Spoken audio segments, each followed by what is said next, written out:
Asia Siowo! Witajcie! Dziś pokażę Wam, jak zrobić dekorację na butelkę. Szczegółową listę wszystkich potrzebnych przedmiotów znajdziecie w opisie tego filmu. Z tasiemki o szerokości 25 mm ucinam 12 pasków długości 4 cm.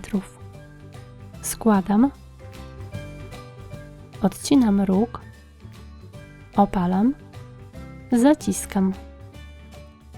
Boki składam do środka, opalam dół, zaciskam. Teraz tak samo robię płatki z tasiemki o długości 6 cm. Tu również potrzebuję 12 płatków.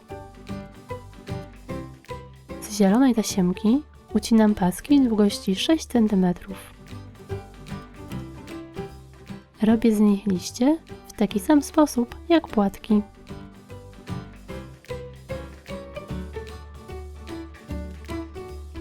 Z papieru wycinam koło o średnicy około 3 cm. Przyklejam 6 płatków.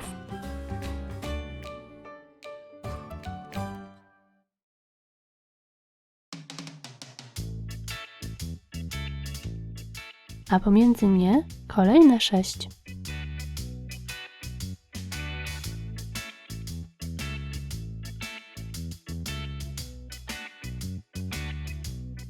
Na środku mocuję cyrkonię.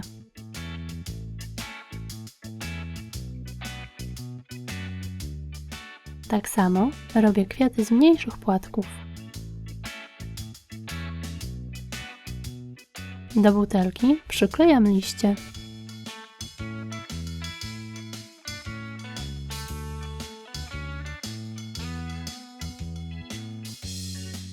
Dodaję kwiaty.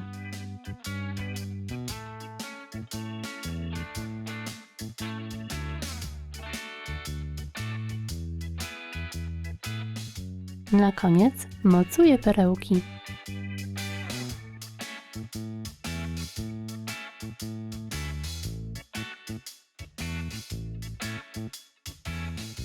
I gotowe!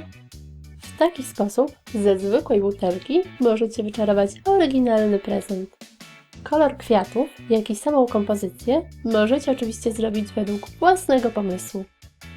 Zapraszam Was na kolejne filmiki. Pozdrawiam! Pa, pa!